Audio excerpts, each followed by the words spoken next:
Bonjour, chers collègues, chers participants à cette grande rencontre sur l'œuvre du professeur Cheikh Anta Diop.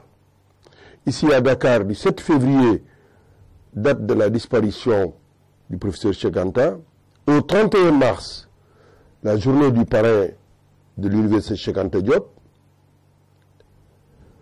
C'est aussi rendre hommage à des continuateurs, dont Pathé Diagne, linguiste, économiste, qui, avec son compagnon sur la longue durée, Sembène Ousmane, le grand cinéaste, ont aidé toute une génération dans le combat culturel et le combat linguistique.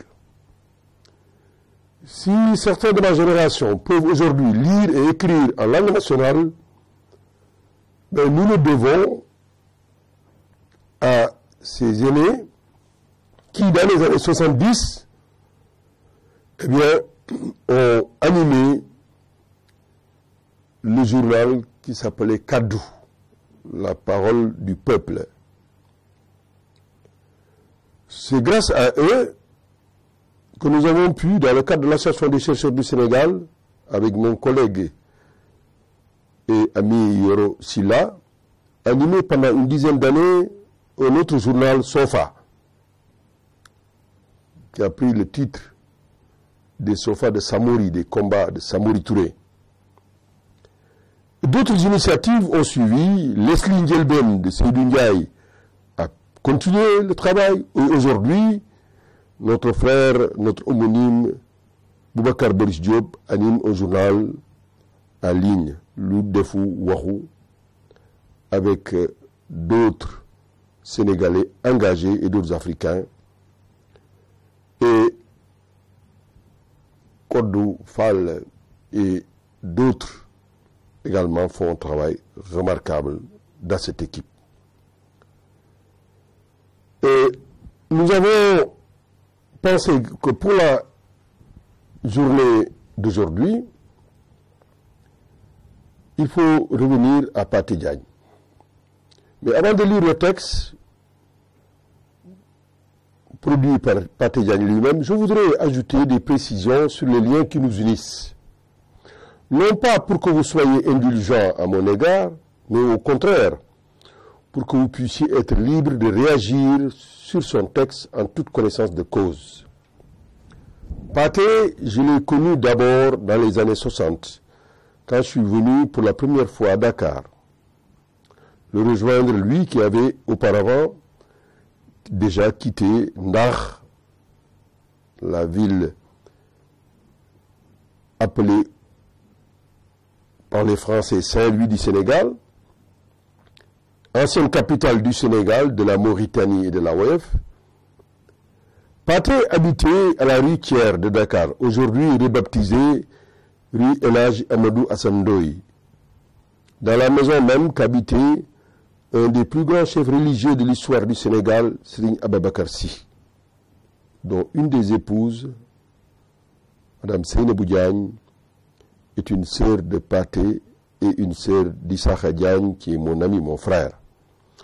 Vous avez donc compris les liens anciens qui m'ont uni à Pathé avant même l'aventure de Kadou, le journal en langue nationale. Le reste, vous le devinez, l'université de Dakar. Quand je suis venu dans la nouvelle capitale du Sénégal, Dakar, après mon bac en 1971, Pathé Diagne y enseignait à la faculté des lettres et sciences humaines. Pathé était chercheur également au CLAD, Centre de linguistique appliquée de Dakar. Je signale que Abdoulaye Wade, lui aussi, celui qui va devenir président de la République du Sénégal, était, lui, à la faculté des sciences juridiques, politiques et économiques, où il assumait les fonctions de doyen. Tous les deux, Pathé Diagne, Abdoulaye Wade, n'étaient pas dans le cœur de Léopold Sédar Senghor. Et ils ont été amenés à quitter l'université pour des raisons différentes. Nous n'avons pas le temps d'insister sur ces pages d'histoire intellectuels du Sénégal. Vous savez que Cheikh Anta Diop a connu aussi un sort particulier à l'université. Bref, retenez que le combat a été long et permanent entre ces intellectuels, Cheikh Anta Diop, Pathé Diagne, Sembène Ousmane, Abdoulaye Wade, Majmoud Diop d'une part et Senghor d'autre part. Vous avez remarqué que le groupe qu'on appelle le groupe de Grenoble, où il y avait Cheikh Anta Diop, Cheikh Aliou Ndao, Abdoulaye Wade, on aurait pu citer Hassan Silla, Salihou Kandji. C'est ce groupe-là qui a créé ce qu'on appelle Idjib Wolof, ce manuel qui a aidé à la transcription des langues nationales du Sénégal en caractère latin. Bref, je voulais tout simplement souligner que la diaspora a joué un rôle important dans l'histoire des peuples africains. Rappelez-vous que African Renaissance est partie des USA, la négritude de Paris et également l'éthiopianisme également des États-Unis. Bref, ceux qui ont créé le Rassemblement démocratique africain, ceux qui ont créé le Parti africain de l'indépendance, ceux qui ont créé le Parti de regroupement africain, beaucoup d'entre eux venaient de la diaspora. Donc, la diaspora a un rôle très important et Pathé a été un élément également de la diaspora. Les dimensions culturelles et politiques sont entremêlées. Pour le cas particulier de Pathé Diagne, c'était devenu même féroce. Je dis même sanglant. En un mot, dans les années 70, au Sénégal, il y a eu un autre Pathé Diagne qui a été assassiné dans les années 70. Et certains continuent de se demander encore si ce Pathé Diagne qui est mort est celui qui était visé. Toujours est-il que le président Senghor, en ce qui le concerne, utilisait directement les armes de la critique et de la dérision contre Pathé Diagne, qui se permettait, et je cite Senghor, depuis son exil doré aux USA, dans les Finger Lakes, dans la zone de Cornell University, de le critiquer, lui, Senghor, le poète et le grammairien. Dans le combat entre Senghor et Cheikh Anta Diop, Pathé Diagne a pris position clairement pour Cheikh Anta Diop. Il a été un artisan dans la diffusion de l'œuvre de Cheikh Anta Diop, le symposium de 1981, c'est Pathé qui l'a organisé, et je crois qu'il n'a pas manqué de faciliter le desserrement de l'étau autour du professeur Cheikh Anta Diop par le successeur du président Senghor, à savoir le président Abdou Diouf. Le reste, c'est une poursuite d'un combat pour l'histoire culturelle. Pathé a travaillé à l'UNESCO, pour l'UNESCO. Je renvoie au texte très important qui s'appelle Introduction à la culture africaine, où vous verrez sa plume. Dans l'histoire générale de l'Afrique, le volume 1, où il y a question de méthodologie, vous pourrez voir également la contribution de Pathé Diagne. Pathé a contribué dans la réflexion sur l'histoire religieuse du Sénégal, et dans la polémique qu'il avait contre certains adeptes nouveaux de l'islam politique au Sénégal. Pathé s'est toujours présenté comme un técrourien, c'est lui qui parle en toute connaissance de cause, en considérant que l'islam est au Sénégal depuis le Xe siècle. Donc, il menait le débat sur la longue durée. Pathé intervient sur l'histoire économique, ses contributions sur les projets de développement au Sénégal, sur les barrages, sur d'autres questions sont connues. Pathé a croisé le fer avec les sociologues, avec les juristes, et il a contribué à la réflexion sur l'histoire du droit, et il a mené donc des combats linguistiques et historiques.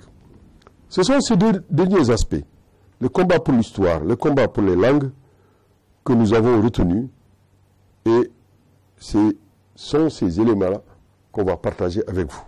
Donc voilà ce que dit Pathé. Parenté génétique constitue un défi scientifique qu'il ne faut pas réduire à une simple querelle idéologique sur la falsification qui appartient tout de même à l'histoire de l'égyptologie et de l'historiographie. Il ne s'agit même pas de trouver le chercheur ou le groupe de chercheurs africains susceptibles de traduire ou d'utiliser le Wörterbuch mais d'engager une réflexion sans frontières et sans exclusive sur les données du Wörterbuch, de parenté génétique et de l'ensemble des sources et matériaux disponibles pour contribuer à faire avancer une science qui n'en est peut-être qu'à ses débuts. Cheikh Anta Diop établit incontestablement ici l'identité à 85% du lexique pharaonique et wolof ou lébou bantou et l'appartenance des deux idiomes comme langue à classe à la même famille Menfarit. Cette parenté génétique du pharaonique avec une des trois familles africaines ou négro-africaines est exclue, comme on le verra à propos de la famille indo-européenne du grec ou sémitique, de l'hébreu et de l'arabe. Quiconque veut contester à bon droit cette conclusion devra le faire en se collettant au même lexique, non pas d'une dizaine ou d'une centaine de mots, mais aux 4000 termes que traite le Wörterbuch et parenté génétique. C'est là le défi scientifique auquel on ne peut se soustraire et avec lequel on ne peut pas tricher, en dehors des règles de l'art, par de simples dénégations péremptoires ou des considérations idéologistes. Merci et bonsoir. Alors, je les salue tous, mes chers collègues. Je les remercie d'avoir accepté de participer et je donnerai la parole à M. Amadoun Touré, journaliste qui se trouve à Bamako. Je vous remercie. Monsieur Touré, vous avez la parole. Merci, Monsieur Aloïse Remondiaï. Je devrais dire merci, mon professeur. Monsieur le recteur de l'Université Cheikh Anta Diop de Dakar, Madame la directrice de l'animation culturelle et scientifique de l'UCAD, ancienne directrice du CESTI, mon école, Mesdames et Messieurs les éminents professeurs, chers étudiants, parce qu'on m'a dit que c'était diffusé, ça veut dire que nous avons également des auditeurs étudiants. Mesdames et Messieurs, je m'adresse à vous depuis Bamako, avec l'émotion de celui qui a presque tout obtenu du Sénégal et que la Providence a fait naître ailleurs que sur cette terre de la Teranga. Votre pays m'a appris à aimer de lui, pas le culte de la personnalité, mais le culte de l'excellence, la finesse de ses manières, le tact de son savoir-être. Généreux que j'ai reçu le viatique de ma vie selon lequel l'homme est le remède de l'homme. Nit nitay garabam, ou bien nit moy garab nit, dans mon bon wolof. Vous accepterez mes remerciements comme celui d'un enfant du pays, plein de reconnaissance et qui ressent comme une bénédiction ce retour aux sources. En effet, mes premiers pas dans le journalisme sont sénégalais. C'est mon défunt maître, Bara Diouf, qui m'a ouvert les colonnes du Soleil le 2 novembre 1976, offrant ainsi à un diplômé étranger du CESTI la chance irremplaçable de servir l'Afrique. Excellent exemple d'esprit panafricaniste qu'aurait salué celui que nous célébrons et commémorons tous ici, le parrain Cheikh Anta Diop. Permettez-moi de le rappeler non sans quelque fierté, que j'ai l'honneur d'être parmi vous, au milieu d'un aréopage d'intellectuels de renommée mondiale. Parmi eux, je le répète, celui qui m'a appris à comprendre, à décortiquer et à aimer René Descartes. Mon respecté professeur Aloïse Remondiaï, alors doyen de la faculté des sciences humaines de l'Université de Dakar. Par quelle alchimie restituer l'ambiance incomparable du temps où le savoir était la mesure suprême de toute chose, alors qu'aujourd'hui, les pratiques ont suivi l'évolution de nos sociétés, dont l'université envahi par les contre-valeurs et les jours, car l'avoir s'est substitué à l'être. Il m'a demandé une rétrospective qui n'aura de sens que si elle regarde le présent pour mieux scruter l'avenir. 40 ans après le symposium et 35 ans après sa mort, que reste-t-il de l'héritage du professeur Diop pour la jeunesse sénégalaise et africaine? Le savoir est-il encore utile pour les générations actuelles d'étudiants? Qu'appelons-nous savoir aujourd'hui? À quoi sert-il? Peut-on se dire étudiant ou universitaire et avoir l'injure à la bouche comme un cure-dent? L'avantage de journaliste que je suis, j'ai le beau rôle. Je pose des questions qui sont d'une brillante actualité au-delà du Sénégal et qui restent autant de pierres jetées dans les jardins de nos sommités réunis autour de ce webinaire. On ne peut évoquer Cheikh Anta Diop sans relier la science, l'Afrique et la vérité. Ces trois termes résument sa vie et son combat, aussi bien intellectuel que politique. C'est autour de ce triptyque que s'est articulé le symposium. Il a eu lieu en 1982, c'est-à-dire après la suppression de la loi sur les courants instaurée par le président Senghor. Donc, Cheikh Anta Diop était un homme politique. Il était secrétaire général ou président d'un parti, le RND, le Rassemblement national démocratique, je crois. Donc, c'est dans cette ambiance presque de tuve que le symposium s'est tenu. On ne cessera jamais de remercier les éditions Sankoré, Science, Afrique et Vérité. C'est autour de ce triptyque que s'est articulé le symposium. Il a eu lieu dans l'environnement que vous savez, et c'est en cela qu'il a un double intérêt. La science, pour la connaître, la maîtriser et la dater dans le temps, et la situer en un lieu qui est l'Égypte, donc l'Afrique mère. Pour lui, il s'agit d'une reconquête en ce qui concerne les Africains, car pour lui, ils sont les inventeurs de la science. Et ce n'est pas de la fanfaronnade, car aucun savant, pendant et après son époque, ne l'a démenti. L'Afrique, c'est le deuxième élément du triptyque, pour nous convaincre de notre force dans l'unité, nous dire, démonstration à l'appui, que construire l'histoire menteuse qui fait de nous ceux qui n'ont inventé ni la poudre, ni la boussole, pour dire comme Césaire. Les étudiants, chercheurs, hommes politiques, spécialistes d'autres domaines du savoir, ont vu une intelligence en action pendant une semaine. Ils avaient tous en face d'eux un professionnel de la science, géant du savoir, passionné de l'Afrique, poreux à tout ce qui concernait l'homme. Cheikh Anta Diop avait l'érudition, la curiosité, la soif quasi inextinguible de connaître l'homme, de l'homme de science. Du visionnaire, il avait le flair, ce qui l'a amené très tôt, très souvent, à avoir raison trop tôt. En cela, il était gênant. Cet homme était entré en science comme d'autres dans les ordres. Elle restait pour lui, la science restait pour lui un sacerdoce qu'il assumait avec la conviction de ceux qui savent ce que choisir veut dire. Au cours de ce symposium, cette rencontre de très haut niveau, les frontières de la connaissance se sont estompées et ont fait croire que la voie du salut passait par l'interdisciplinarité. Son cerveau a été l'exemple le plus achevé. Et tout à l'heure, monsieur le recteur a cité le professeur Mamso, le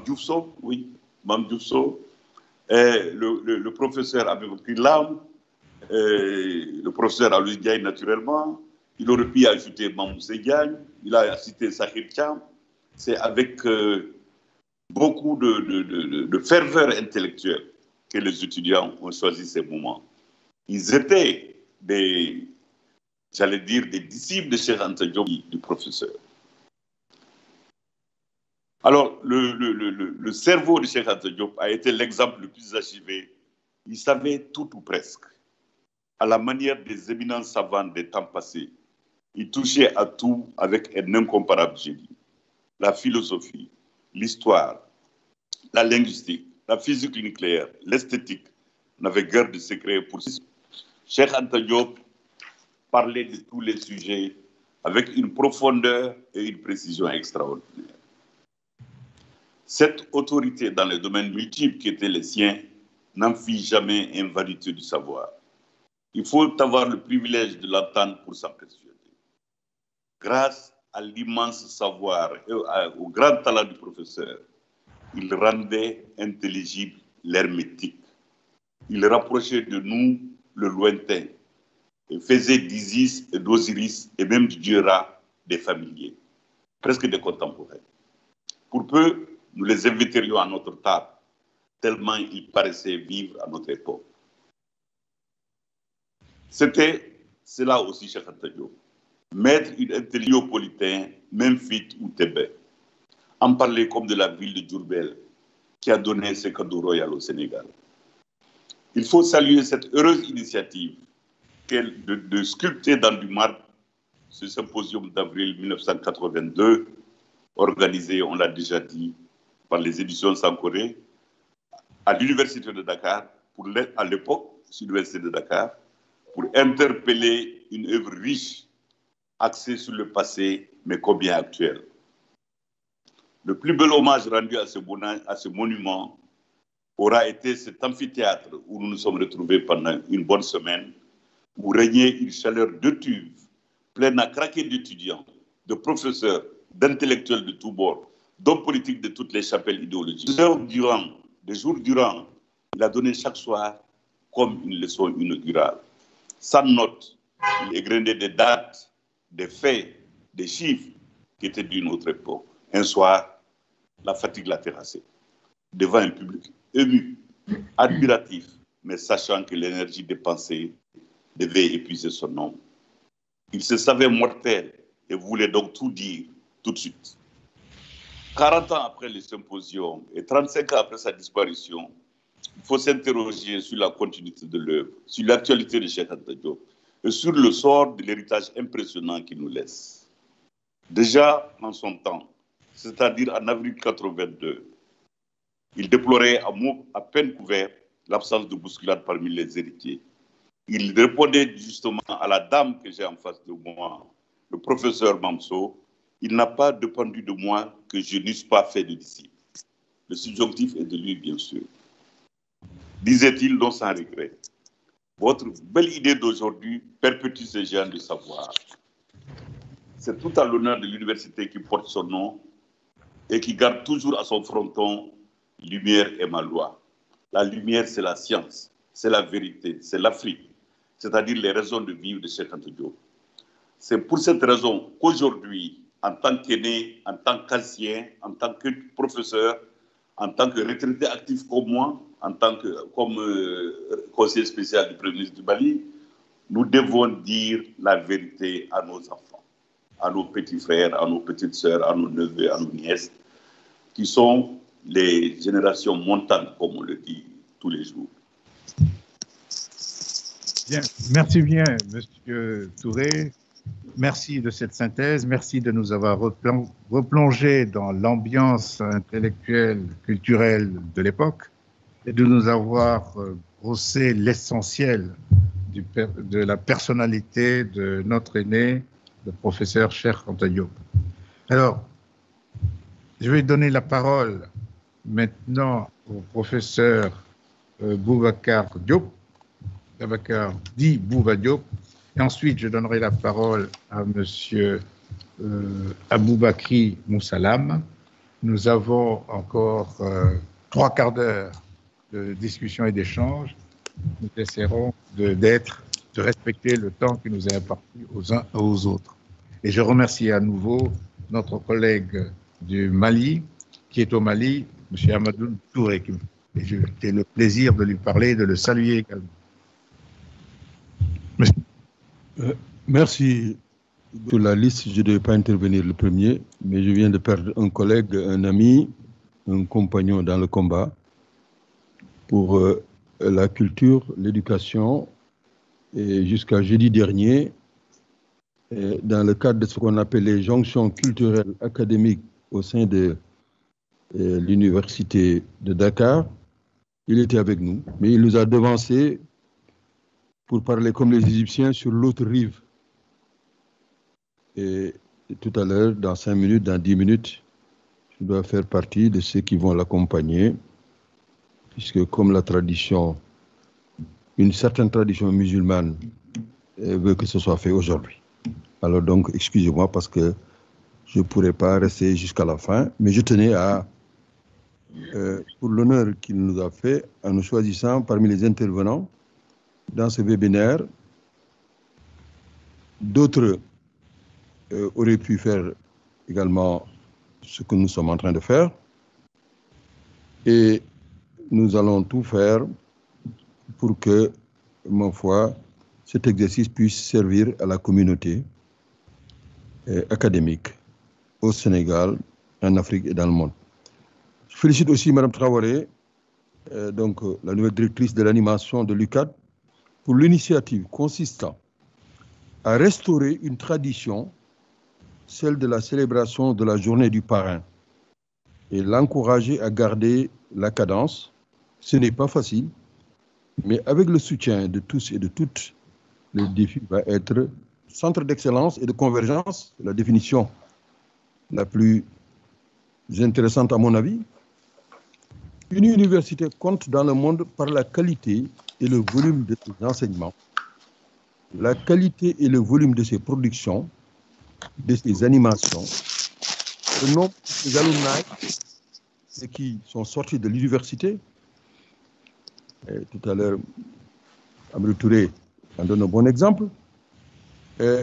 Et la qualité de ses étudiants et de ses étudiantes et en communauté. Je ne dis pas à la communauté, mais aux communautés, parce que les communautés sont diverses. Et c'est comme ça qu'une université compte dans le ranking, parce qu'on le veuille ou qu'on ne le veuille pas, il y a des rankings et les universités doivent être notées. Une université doit avoir une mémoire, respecter son parrain, respecter les anciens, les seniors, et ses membres doivent connaître l'histoire de l'institution.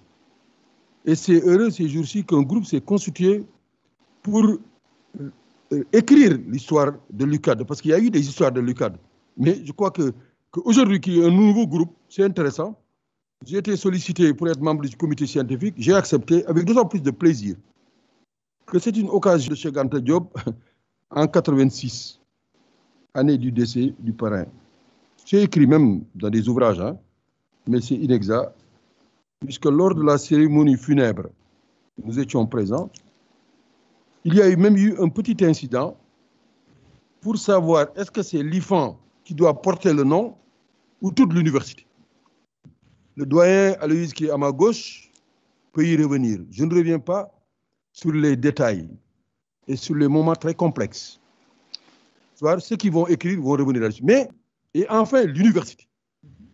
Il y a eu des étapes, des rencontres, des propositions, des validations, décisions définitives, publiées, proclamées, tout cela entre 87 et 89. Je sais ce que certains grands acteurs, dont le doyen Aloïse Ndiaye, ici présent, peuvent donner les détails. Bref, une histoire des faits utile, et c'est le symposium. Ce symposium fait partie d'ailleurs de cette histoire. C'est même une charnière avant le décès du professeur Cheikh Anta. Dans l'élément audio que vous n'avez pas pu entendre, il est rappelé les relations très complexes entre Pathé Diagne et l'université, entre Cheikh Anta et l'université, Ablaye Wade et l'université, on aurait pu ajouter Samir Amin et l'université, Amadi Ali Dieng et l'université, etc., etc. Les histoires de vie, c'est important. Je connais très bien Pathé et les vidéos que vous pourrez entendre. Je reviens sur ces détails. Et je félicite notre ami José Danchimento qui, il y a quelques mois, a organisé à Paris une rencontre qui nous a permis aussi de revenir sur certains faits d'histoire. Je précise que j'ai rencontré Cheikh Anta régulièrement quand j'étais étudiant avec mes camarades condisciples de l'amicale des étudiants de l'être classique, très active après la dissolution de l'AGS, l'Association générale des étudiants sénégalais, entre 71 et 75. Vous savez, le mouvement étudiant a été démantelé. Et je ne reviens pas sur ces faits. Très difficile des études d'archivistique, d'égyptologie et d'histoire à Paris en 1975 et 1981. Et c'est quand je suis rentré au pays, j'ai été vacataire au département des langues et civilisations anciennes entre 1981 et 1982. Donc, j'ai participé au symposium en tant que vacataire. Je n'étais pas recruté. J'ai fait 3 communications. À l'Amphi Ahmed Baba. Mes 3 communications, c'était le traitement des sources extra-africaines dans l'œuvre de Cheikh Anta, parce que moi, j'ai eu une formation avant l'égyptologie en grec et en latin, donc je voyais un peu, je traitais de cette question. Et puis, j'ai traité des religions pharaoniques, le christianisme et l'islam. Non seulement dans le travail de Cheikh Anta, mais aussi dans l'histoire et enfin l'évolution comparée des sociétés. Alors, ce que je retiens, Président, parce qu'il me reste encore 5 minutes, première chose, participer au symposium et qui rappelle ça, c'est comme si ce moment était un moment unique dans l'histoire intellectuelle du pays. Peut-être Diallo Diop peut y revenir. Alors, le public a été fidèle, assidu, les gens venaient à 8 h, ils partaient à minuit, 1 h du matin. C'est incroyable. Ah oui, c'est ça. C'est comme ça que ça se passait. Alors, deuxième chose que je retiens, c'est l'encyclopédiste, patient, tenace, lucide et ouvert qu'était Cheikh Anta. Troisième leçon, les réactions passionnées, passionnantes. Je donne un seul exemple et qui me concerne. Quand j'ai fait mon intervention sur les religions pharaoniques, l'islam, le christianisme, j'ai été traité de néo-pharaon par un grand cheikh de ce pays. Et comment les Égyptiens priaient. Et je disais que, bon, la plupart de nos positions dans la prière, les ablutions, kabar, sujud, tout ce que... Moi, je connais bien l'islam. Mon père est imam. Je dis, tout ça, c'est dans les pratiques égyptiennes. Alors, ça avait vraiment fait un tollé. Et ce que l'imam, paix à son âme, a eu à dire, ça devance, ça prolonge également d'autres articles par la suite que d'autres revues à l'époque. Je rappelle que c'était la période de la révolution islamique en Iran, etc. Donc il y avait toute une théorisation sur l'État islamique et tous ces travaux qu'il ne faut pas faire peur aux jeunes, laisser-les lire, etc., etc. Donc ça, c'est un débat intéressant pour nous tous, les intellectuels. Comment on doit être tenace, donner les sources, informer. Bon, c'est vrai que c'est comme une bouteille à la mer, hein. Chaque fois qu'un intellectuel dit une chose, ben, en Wolof, on dit gagne de waï, karum waï. Pour les gens, tu es comme un lion. Ce que Oumar Sankaré aussi a posé comme problème, l'histoire des relations, la transmission des connaissances, les relations entre les religions. Ces problèmes-là, un Égyptien qui s'appelle Al-Asyuti l'a écrit de manière magistrale. C'est que ces 3 religions, judaïsme, islam, christianisme, doivent aux religions africaines à l'Égypte. Mais ça, c'est documenté. Il suffit tout simplement d'être informé et pour comprendre cela. Mais il y a eu un phénomène qui ressemblait à du terrorisme intellectuel parce que Cheikh Anta a été très serein et les débats se sont bien passés. Et je pense que ça, c'est un 4e élément. Une autre évidence, Cheikh Anta avait quelques soucis. On a arrêté le symposium. Je ne reviens pas là-dessus, mais ça, je crois que ça, vous savez, c'est les 82. Et Cheikh Anta est décédé en 86, donc peut-être Diallo Diop. Ça signifie qu'il faut se ménager, nous les intellectuels, on a des défis, le stress, le burn-out, etc., etc. Ça, pour ceux qui veulent connaître la vie de Cheikh Anta, il faut savoir que c'est ce moment-là, pour la première fois, on a arrêté pendant des semaines d'ailleurs, pour que Cheikh Anta puisse revenir. Est-ce que Cheikh Anta mangeait avant de venir? Est-ce que... Bon, bref, ça nous a tous frappés et tout le monde a assisté en public. À cela, docteur Moustapha était là, donc la suite, vous connaissez. Conclusion. En grande leçon, la route que j'ai retenue, c'est mon recrutement même. Après le symposium, bien sûr, Cheikh Anta Diop a œuvré pour... Mais je sais que Cheikh Anta a parlé au doyen Alassane Ndao pour que les jeunes antiquisants que nous étions, on puisse être recrutés en grand nombre. Et je crois que Cheikh Anta était très intéressé par cette question.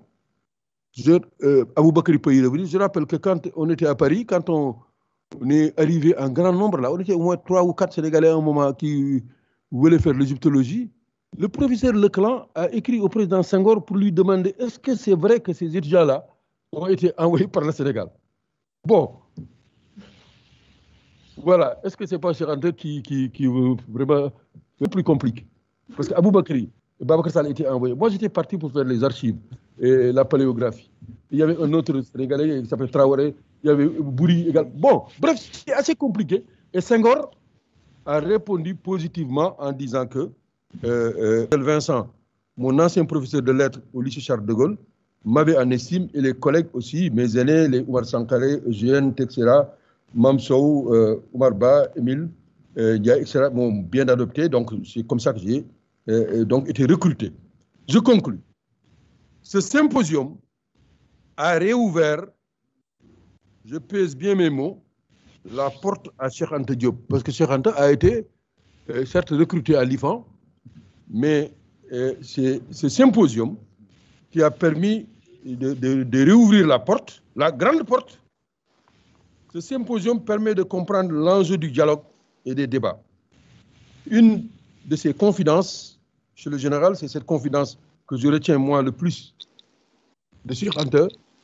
C'est moins les livres en égyptologie, les fondements, tout ça, je m'en sers. Mais voilà ce que Cheikh Anta m'a dit un jour dans son bureau. L'intellectuel, puisque le thème c'est sur l'intelligentsia, l'intellectuel doit se soucier de la formation et de l'éducation et de l'organisation de tous les citoyens.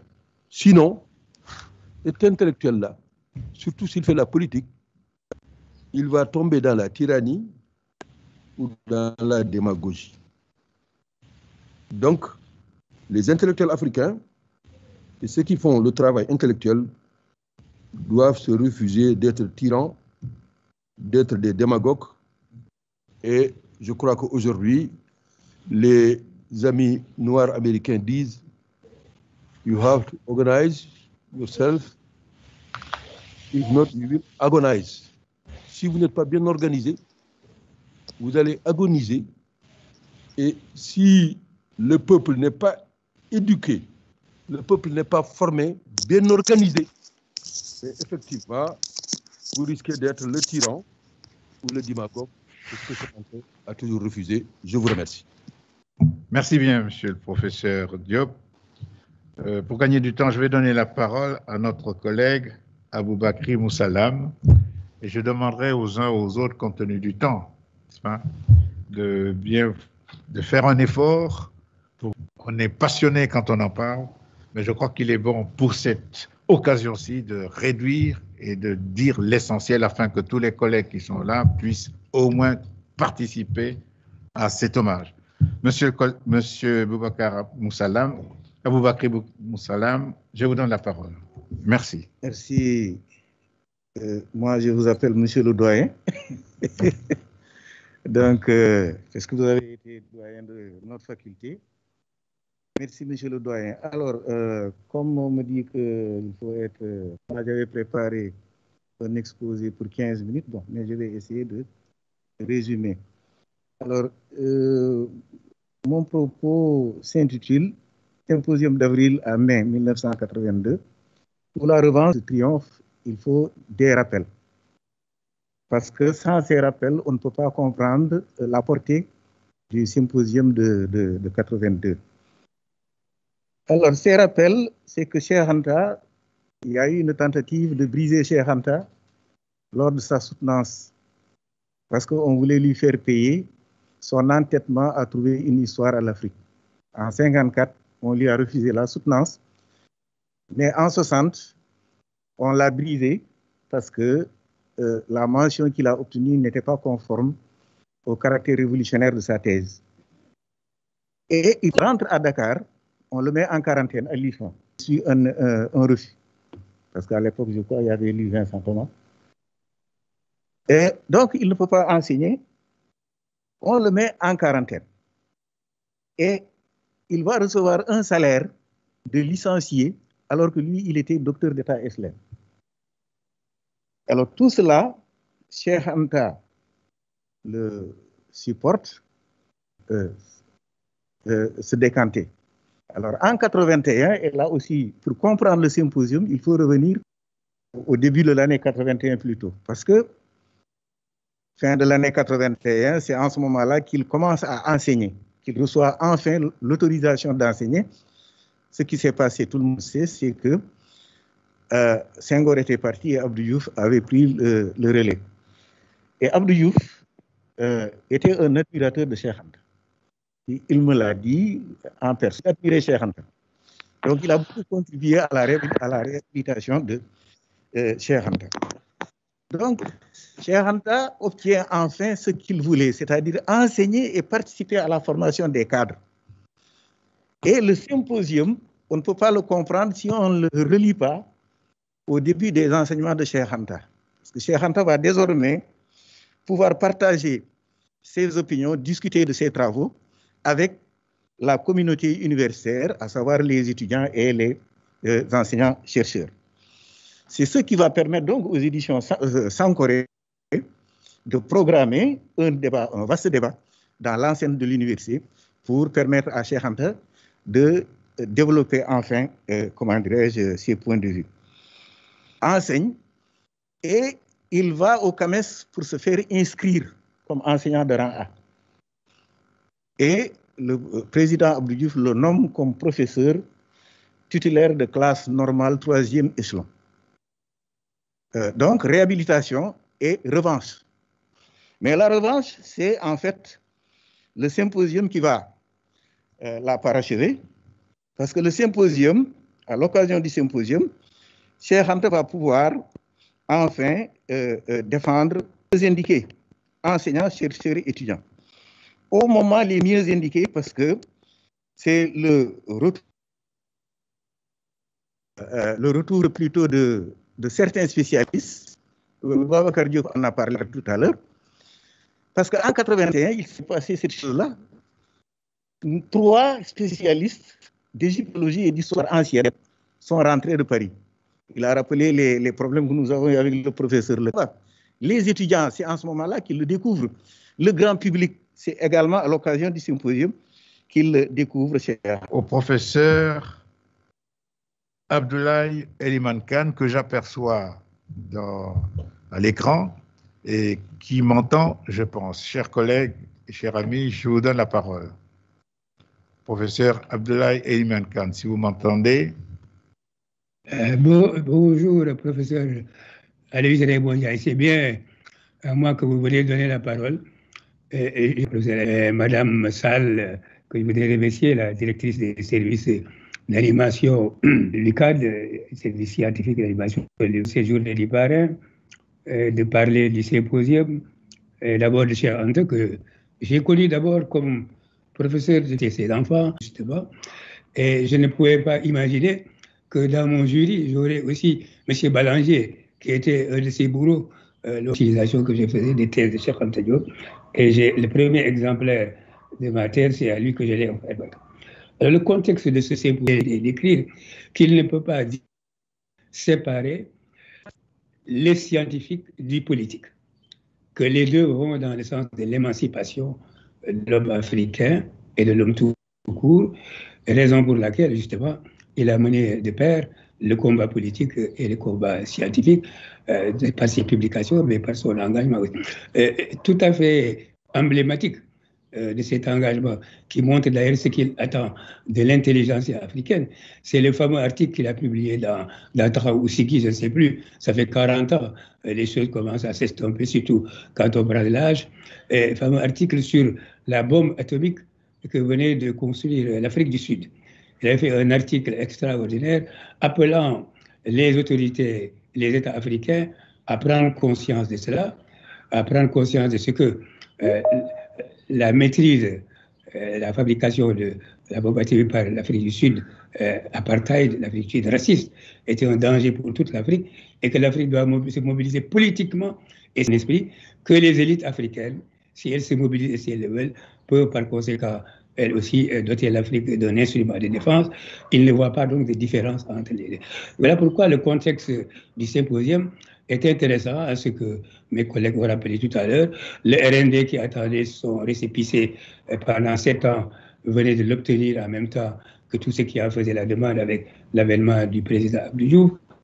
De la même manière, il venait 27 ans après la soutenance des thèses d'être admis comme professeur associé à la faculté de lettres. Il pouvait donc désormais encadrer les thèses et mémoires et donner des cours.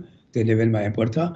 Aboubakry Moussa a raison aussi de dire, j'avais prévu de le faire, que l'année précédente, l'année qui a précédé celle du symposium, il venait de publier Civilisation ou barbarie.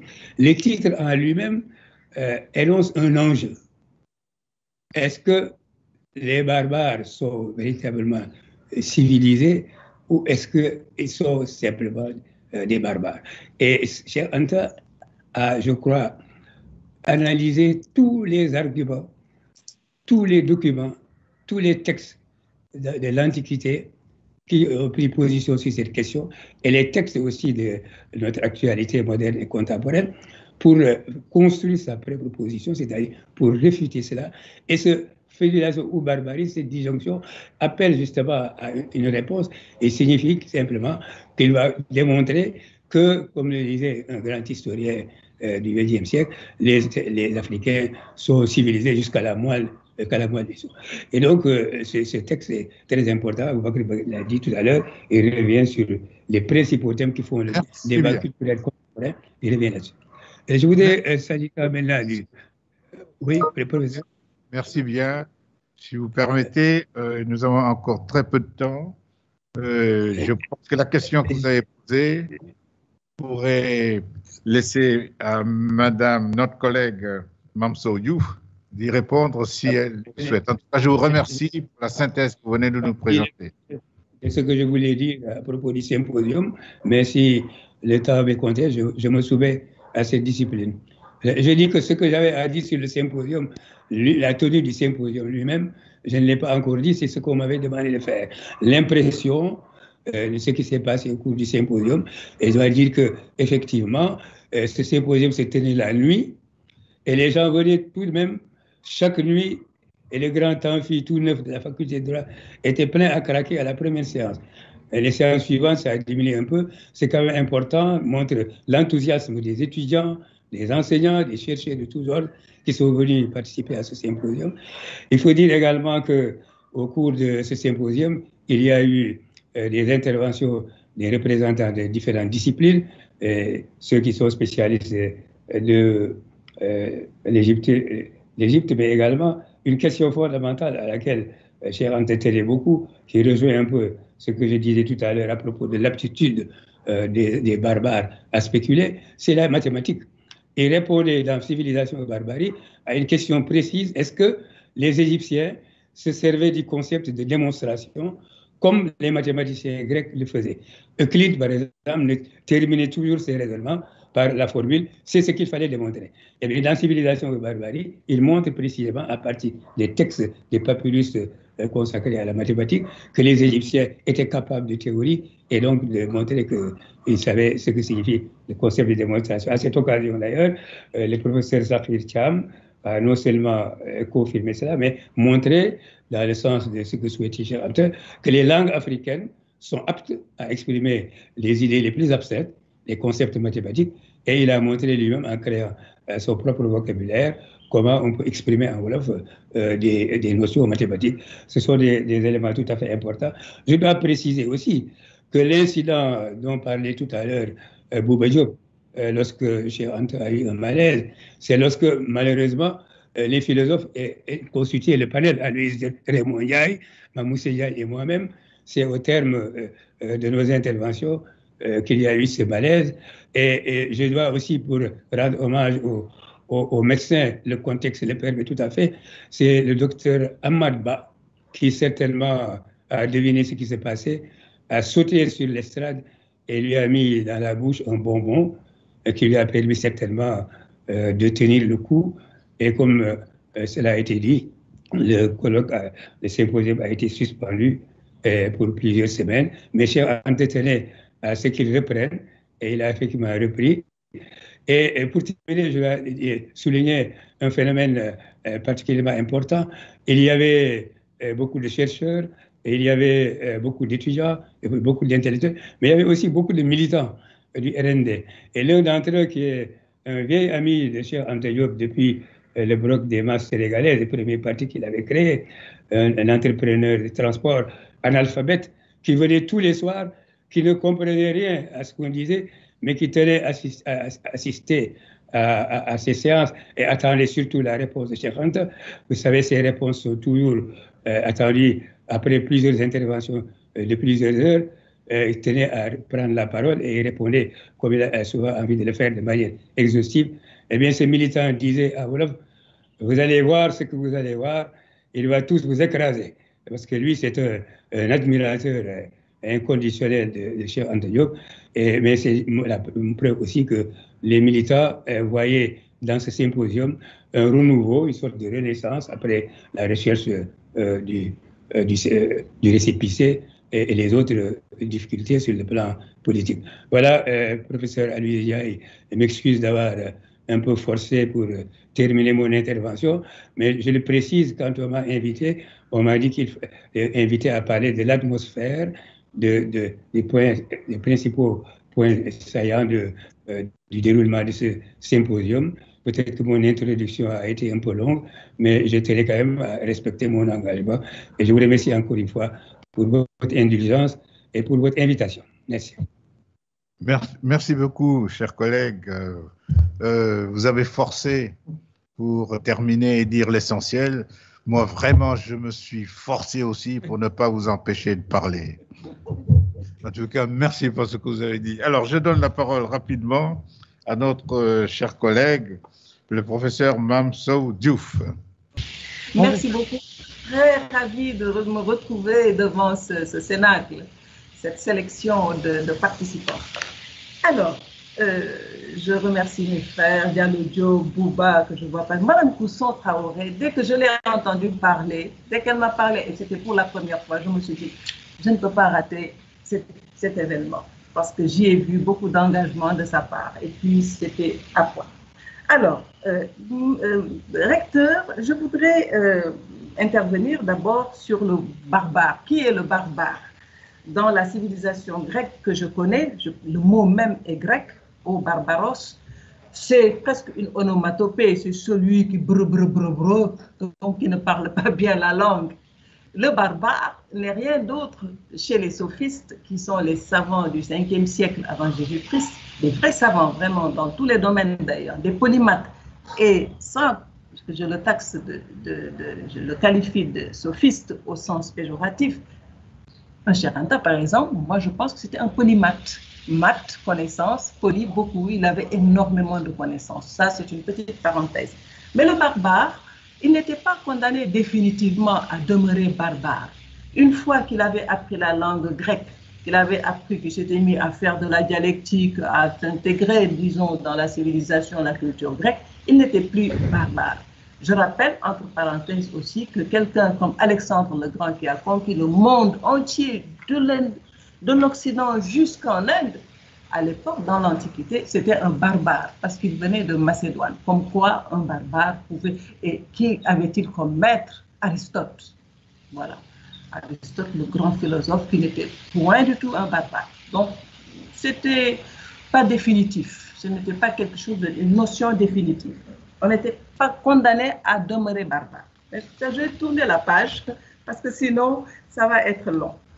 Pour entrer dans le vif du sujet, effectivement, tout le monde a souligné par ce parterre l'engouement suscité par le symposium Cheikh Anta Diop. Très vite, je dirais, peut-être que certains se redresseront, que à chaque fois, ça me fait penser à un événement historique qui s'est passé à Washington avec Martin Luther King en 1963. On a rarement vu un engouement pareil, cet enthousiasme, cette ferveur, pour ce soulèvement de tout un peuple, pratiquement, parce qu'on dit les étudiants et autres, mais il y avait beaucoup d'autres, des gens de tous ordres dans le panel, enfin, dans la salle. Ali Ahmed, je pense, je ne me rappelle plus, je ne retiens jamais le nom de cet amphithéâtre. Voilà. Et donc, des grappes humaines de toutes conditions venaient écouter Cheikh Anta Diop parce que on le savait, il s'était donné la mission de graver dans le logiciel des Africains leur véritable identité. Et ça, c'est une question fondamentale. Je pense que c'était existentiel pour les Africains, que nous sommes, chaque peuple, sans doute, est dans la même situation, de connaître sa vraie identité, d'être replacé dans sa vraie identité. Et ce logiciel que Cheikh Anta rêvait d'installer dans cette mission que Cheikh Anta Diop s'était donnée, de placer, donc de graver dans le logiciel des Africains leur véritable identité, cette identité était autre que le logiciel installé par le colon. Et si Cheikh Anta avait tant insisté, c'est parce qu'il était conscient de l'impact de l'identité sur le développement socio-économique de notre continent. Voilà donc que Dakar s'était transformé en capitale d'un débat majeur, la place de l'homme noir dans l'histoire. Doit-on compter l'homme noir dans l'histoire? Cette question, d'ailleurs, n'est pas résolue auprès de certains penseurs, de certaines personnes. Vous connaissez la réaction du président français qui était passé par Dakar. Quels ont été les apports des Africains? Que peuvent-ils encore apporter? On connaît la réponse de Cheikh Anta. Il y a eu un seul foyer d'apparition de l'homme et c'était l'Afrique. Terre d'origine d'Homo sapiens et sapiens sapiens. L'homme moderne, par conséquent. Les Égyptiens, peuple noir métissé, furent les premiers grands maîtres du monde. Les Grecs, pour développer la civilisation occidentale, sont allés à leur école. Ça, c'était les positions de Cheikh Anta. Et c'est vrai, parce que Hérodote et d'autres penseurs ont dit la même chose. Pythagore n'a jamais renié son passage dans les écoles, dans les temples égyptiens. En même temps, Cheikh Anta Diop démontrait l'unité ethnique et linguistique de l'Afrique. Il sera d'ailleurs beaucoup critiqué sur ces démonstrations, qui présentent pourtant, et ça je tiens à le souligner à chaque fois, je n'ai pas l'occasion, mais je le souligne maintenant, les démonstrations de Cheikh Anta présentaient un parallélisme saisissant avec les travaux de Georges Dumézil, qui était un philologue, c'est-à-dire un spécialiste des textes anciens, et anthropologue français du XXe siècle, qui, dans ses études de mythologie comparée, a fait la même chose pour le Nord, en reliant culturellement et linguistiquement les peuples du Nord depuis l'Occident jusqu'à l'Extrême-Orient. D'où est né le concept d'indo-européen, tout le monde en entend parler, et qui regroupe les Grecs, les Européens aujourd'hui, vous les connaissez, vous connaissez le groupe EU, les Arméniens, l'Inde, etc. Les Slaves et les Latins, bien entendu. L'idée donc de l'antériorité et de la supériorité blanche exaspérait au plus haut point Cheikh Anta Diop, comme beaucoup de penseurs négro-africains de son temps. Je pense au Césaire, même à Senghor, etc. Mais il y avait d'autres réponses. Il fallait donc la combattre.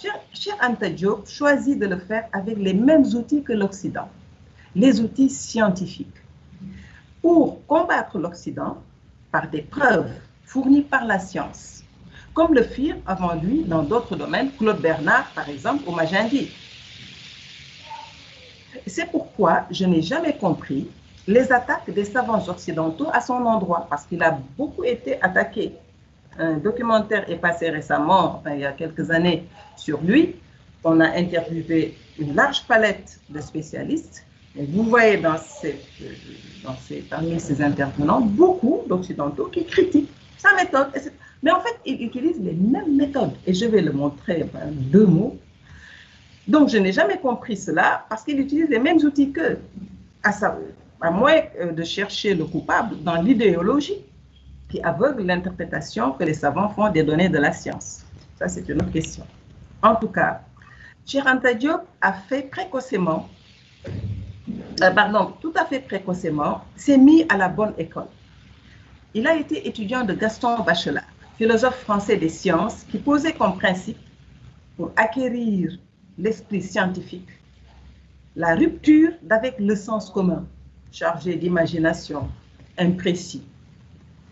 Il s'est engagé pour faire reconquérir sa dignité à l'homme noir, sur le modèle donc de Bachelard, Il s'est engagé, Cheikh Anta Diop, à biffer de sa tête toutes les aberrations véhiculées pour y inscrire la vraie histoire. Il se forma donc aux sciences fondamentales. Il apprit l'histoire, la physique, la chimie générale, appliquée, etc. Avec autres grands maîtres, entre autres grands maîtres, Frédéric Joliot-Curie, le physicien nucléaire et chimiste, prix Nobel, n'est-ce pas, beau-frère de Pierre et Marie, etc.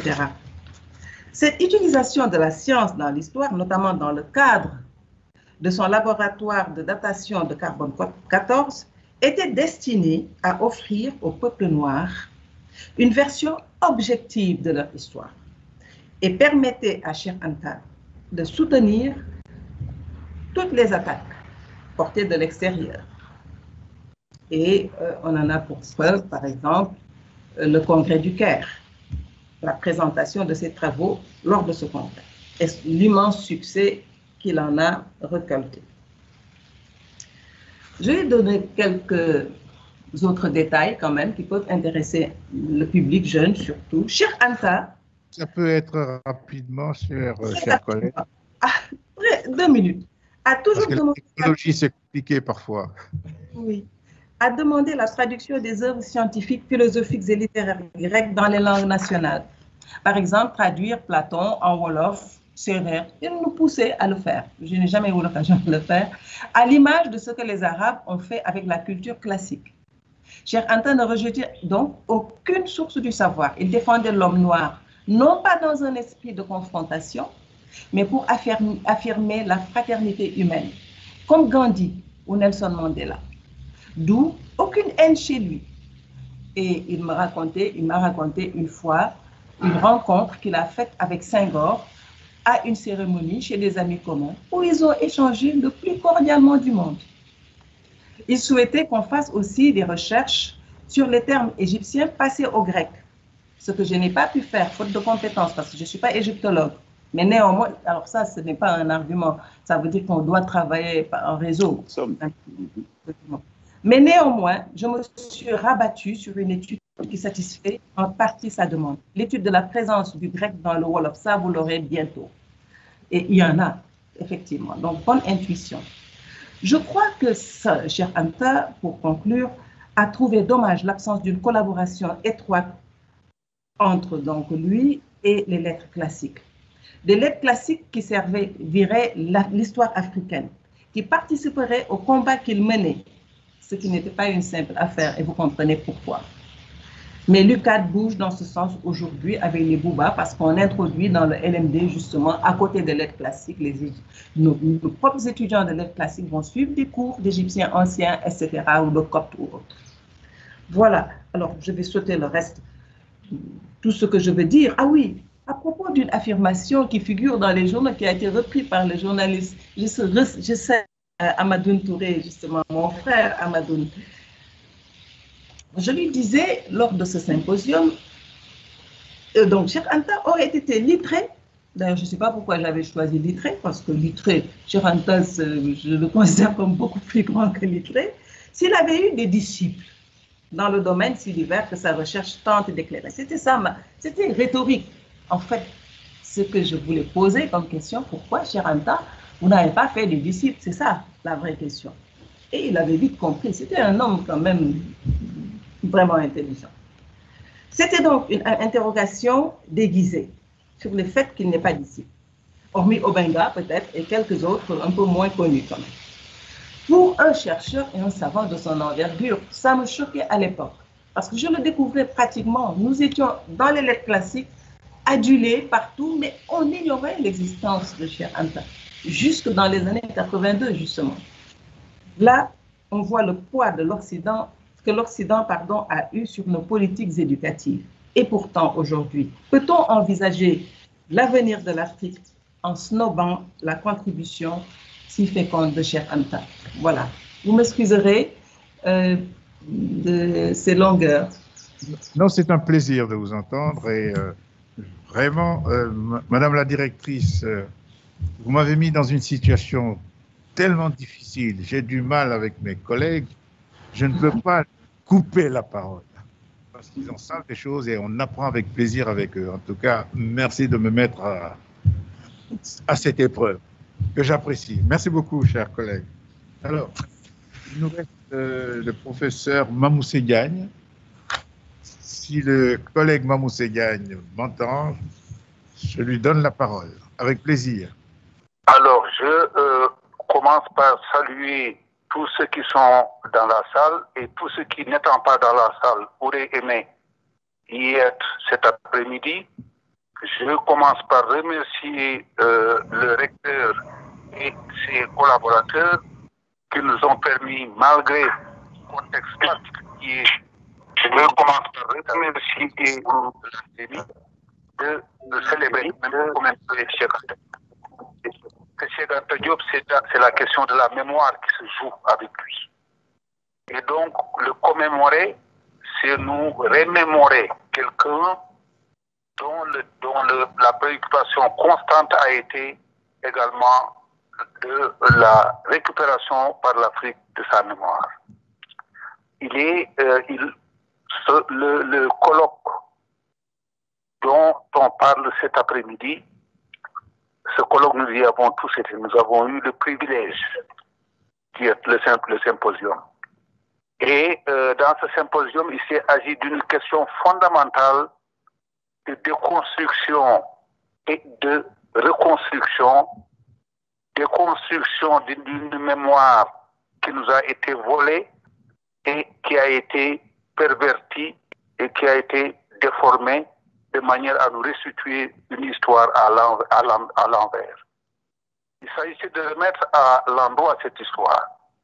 Et l'engouement extraordinaire du colloque, au moment du colloque, pour tout le monde, pour les politiques, pour les étudiants, pour les collègues, les professeurs, a été tel que je n'y reviendrai pas parce que depuis le début de nos discussions, d'autres en ont parlé.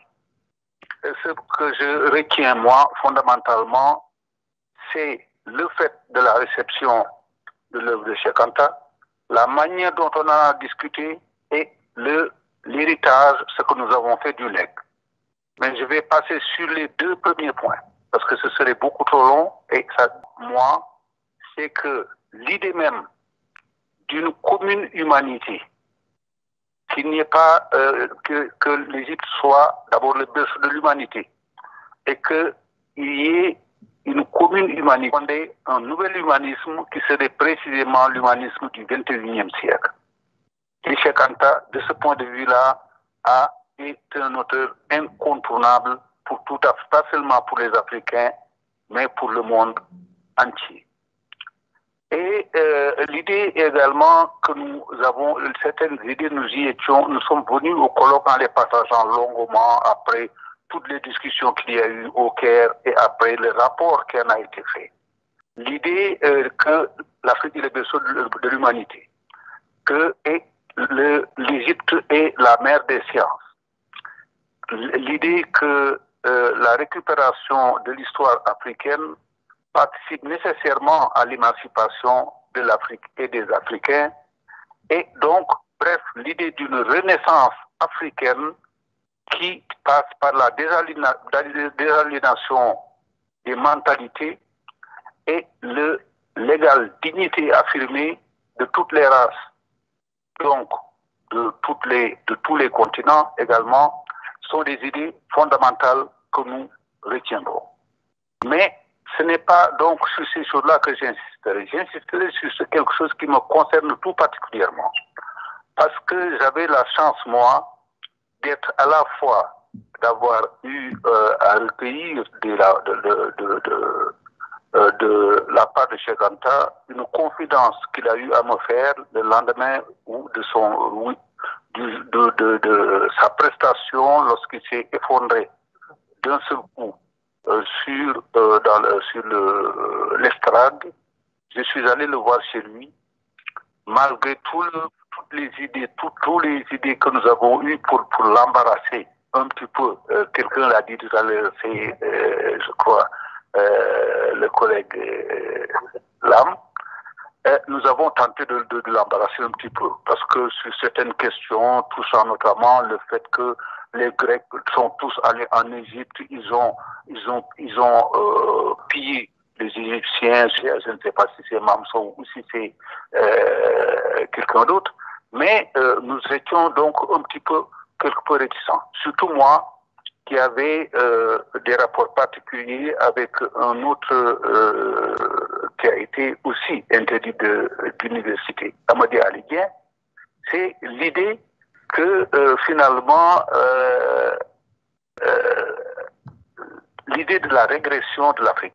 Si l'Afrique a produit la civilisation la plus brillante, comment il se fait que finalement cette Afrique-là est régressée au point de retomber dans l'illettrisme, dans l'analphabétisme.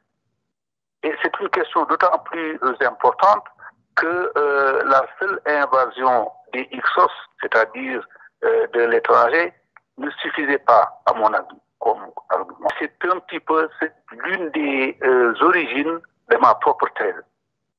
La thèse sur laquelle j'ai travaillé pendant 25 ans consistait à explorer les civilisations africaines comme civilisations de l'oralité.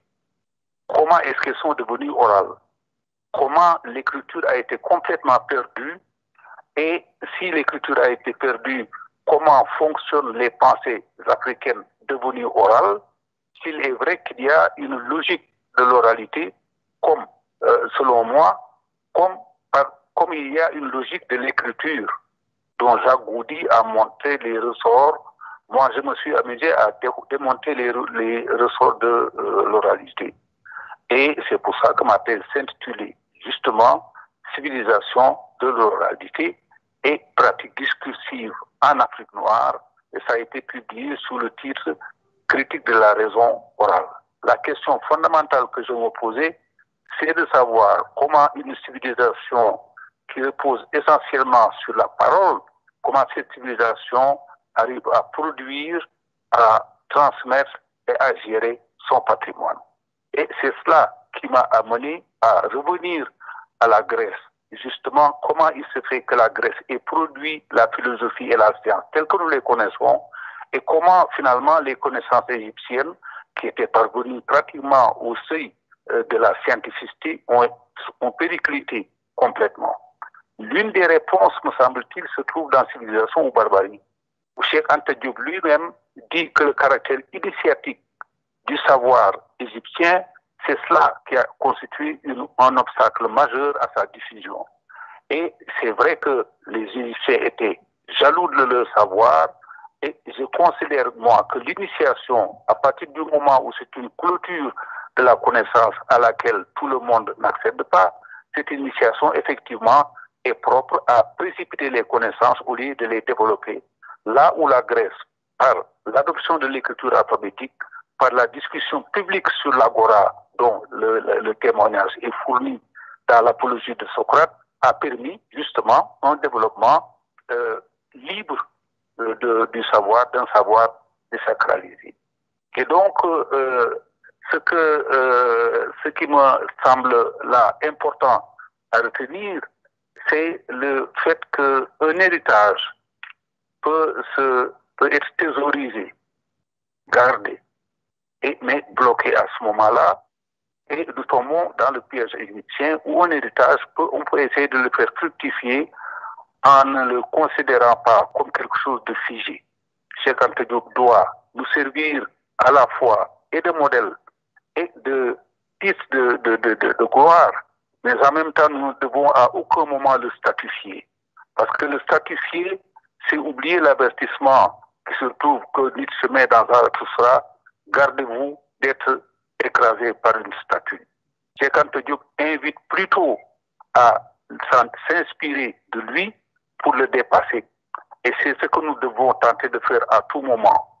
Que finalement, l'audace, la grande leçon, c'est que l'audace théorique, l'absence totale de blocage de ce point de vue-là, l'idée d'un savoir rigoureusement endogène est assumée, et c'est cela qui constitue, à mon avis, ce qu'il faut retenir de la grande trajectoire de Cheikh Anta Diop et du fait que cette université qui porte son nom, lorsque quelqu'un comme Sarkozy a eu l'outrecuidance de venir y affirmer que l'Afrique n'était pas encore assez entrée dans l'histoire, nous lui avons répondu par cet ouvrage collectif fait sous la direction de Mahile Gassama. L'Afrique répond à Sarkozy. Et personnellement, j'ai produit très modestement un article intitulé « L'ignorance n'est pas une excuse ». Que quelqu'un puisse encore affirmer dans l'université qui porte l'illustre nom de Cheikh Anta Diop une parole comme celle-là, ça montre que nous avons toujours à défendre un certain nombre d'idées que Cheikh Anta Diop a eu le premier à défendre à la face du monde entier. Maintenant, pour terminer, deux confidences. La première est celle de Cheikh Anta Diop. Lorsqu'il s'est effondré donc sur la tribune et que le lendemain je suis allé le voir, il a eu une parole qui m'a ému. Il m'a dit qu'il était absolument convaincu que la science en Afrique, que le processus scientifique ne s'arrêterait jamais. Malgré le fait que nous ayons passé le temps à l'enquiquiner, à aucun moment il ne s'est énervé et à aucun moment il n'a essayé de nous écraser par son savoir, et ça, je le retiens comme quelque chose, une leçon fondamentale. La deuxième leçon, la deuxième confidence, elle est venue de Senghor lui-même, après qu'il ait quitté le pouvoir. Senghor m'a dit, un jour qu'il m'a reçu dans son domicile des Dents de la Mer, il m'a dit, mais Cheikh Anta ne sait pas combien il a raison. Ce que confirme parfaitement Amadi Ali Dieng lorsqu'il disait que Senghor était certainement l'un des plus grands admirateurs de Cheikh Anta, et peut-être parce qu'il l'admirait trop et parce qu'il était beaucoup trop proche de lui par certains côtés qu'ils ne pouvaient pas vivre ensemble comme ils étaient comme des coépoux. Et moi, il m'est arrivé d'imaginer un étudiant suffisamment audacieux pour essayer de penser à une conversation que Senghor et Cheikh Anta, une conversation à bâton rompu, et que Senghor et Cheikh Anta auraient dans l'au-delà, sous l'arbre de la connaissance, et je suis persuadé qu'ils ont beaucoup de choses à se dire, et je m'arrête sur cela. Peut-être qu'un étudiant sérieux et un étudiant audacieux aura peut-être un jour à essayer de voir comment ces hommes-là, sur un certain nombre de choses, étaient relativement proches. Sur la fierté de notre enracinement, sur la possibilité d'un nouvel humanisme, et également sur un homme, sur un Africain particulièrement conscient de ce que le monde entier, de ce que l'humanité entière doit à son génie, comme le disait Cheikh Anta lui-même. Je vous remercie de votre attention. Bien, merci bien, chers collègues, professeur Mamoussé Gagne. Bien, alors écoutez, j'aperçois quelqu'un à l'écran. Il se trouve, je crois, à Montréal.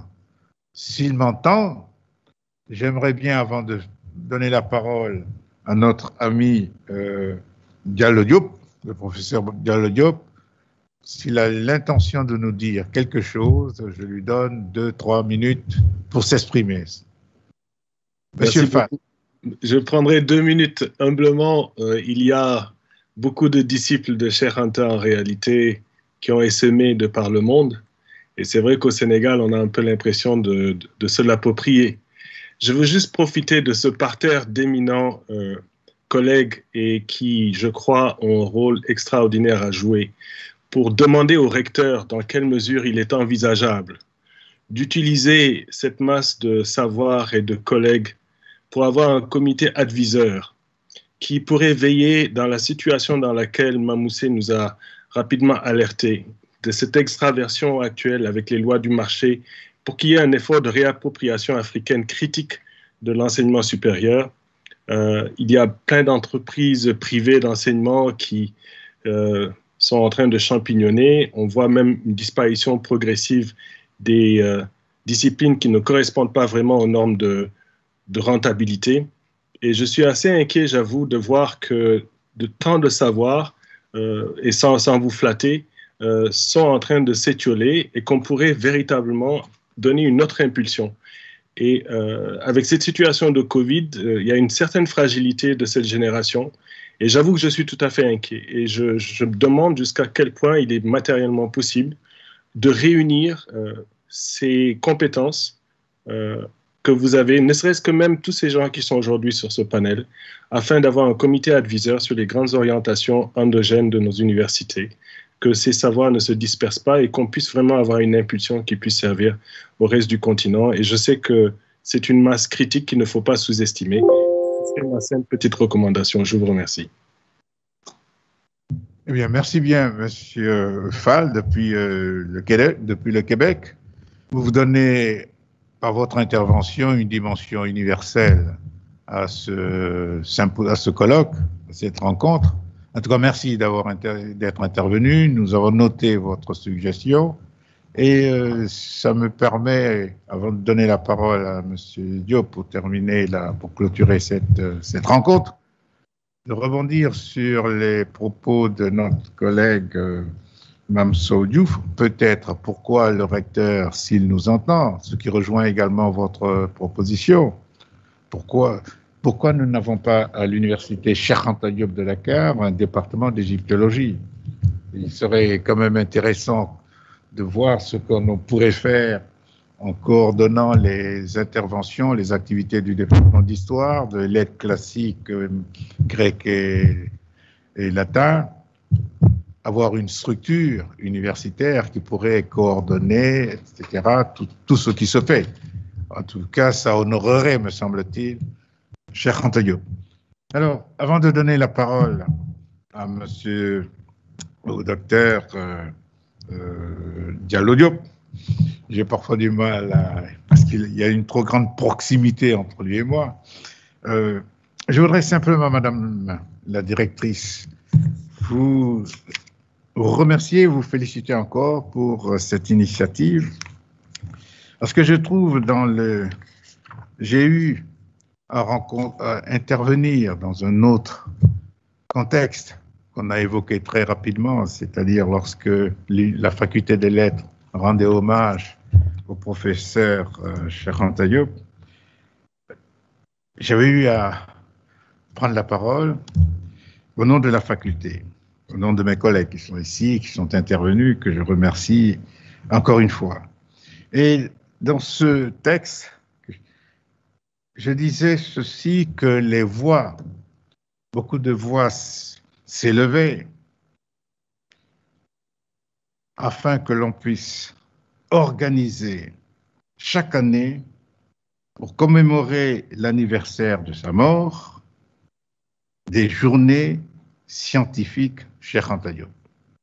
Cela est dans le texte et je pense que l'initiative que vous avez prise rentre tout à fait dans ce contexte. Vous créez et vous renforcez une tradition qu'il faudra, je crois, chaque année, si c'est possible, renouveler. J'ai connu Cheikh Anta Diop un peu sur le tard, c'est ce que je disais à l'époque, autour des années 81. Je l'ai connu également à l'occasion de ce fameux symposium, puisque la faculté des lettres dans son ensemble était intervenue, on l'a rappelé ici et là, les historiens, les philosophes, les lettres classiques, etc. Mais dans le même temps, en 82, le symposium c'est en avril, le département de philosophie avec la revue sénégalaise de philosophie organisait pour le mois de juin un colloque international sur le thème philosophie et religion. Et c'est le professeur Cheikh Anta Diop qui était le parrain de ce colloque, qui a duré 2-3 jours.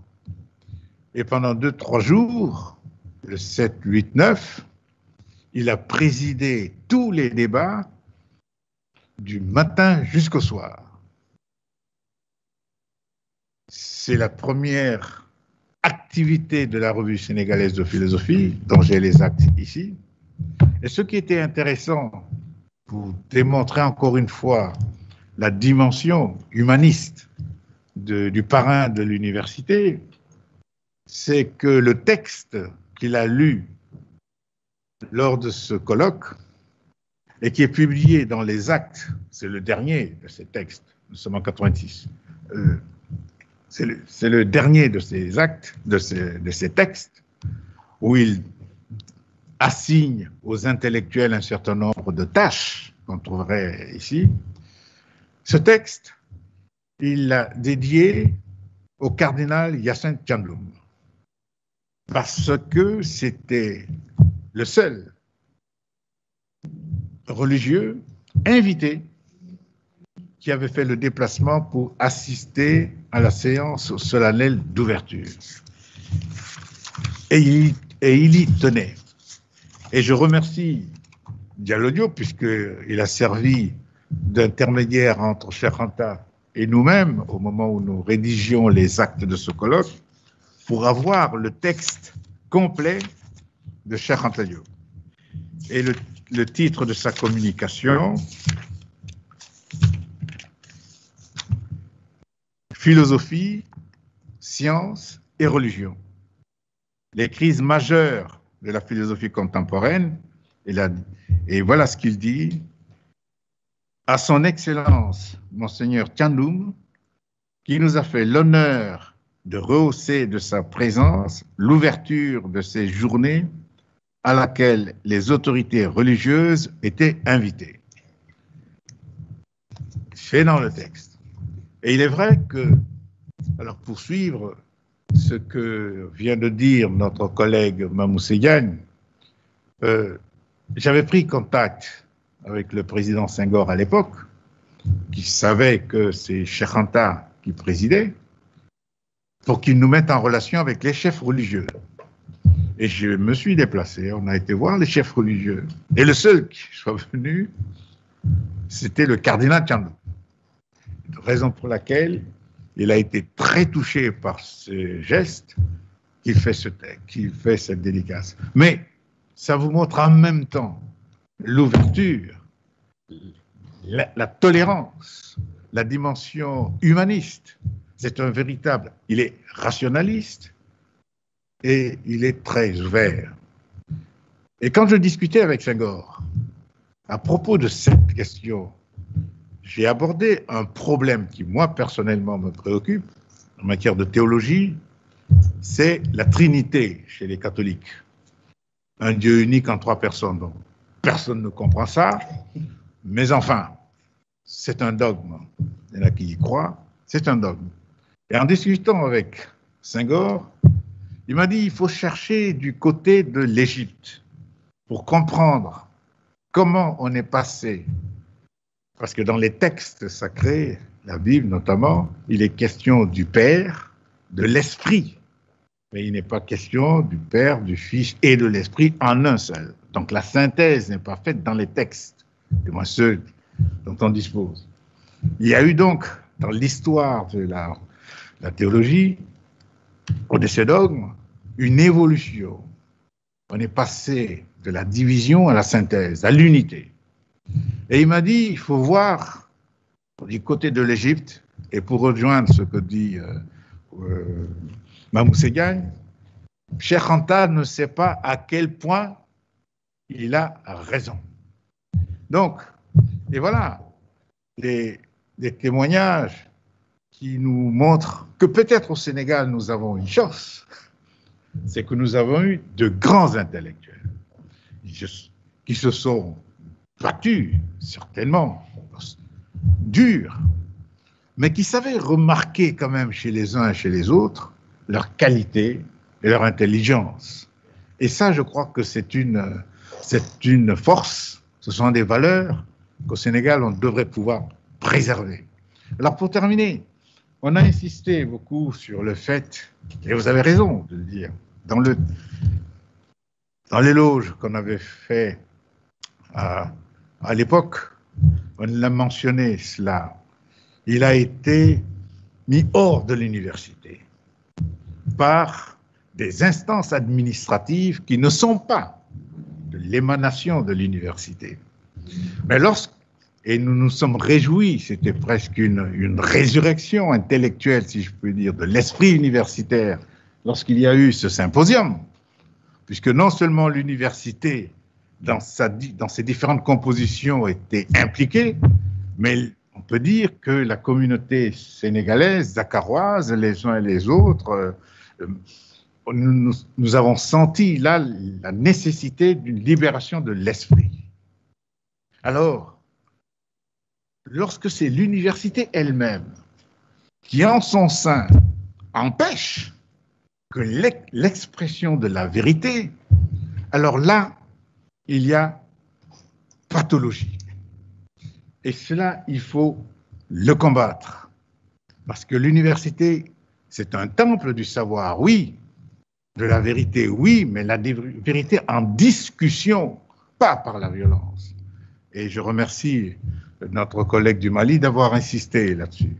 Lorsque, entre nous-mêmes, au sein même de l'université, nous laissons des éléments qui ne sont pas forcément universitaires empêcher l'expression d'une conviction qui engage la vie, le sens de notre vie, là, il faut que l'université réagisse.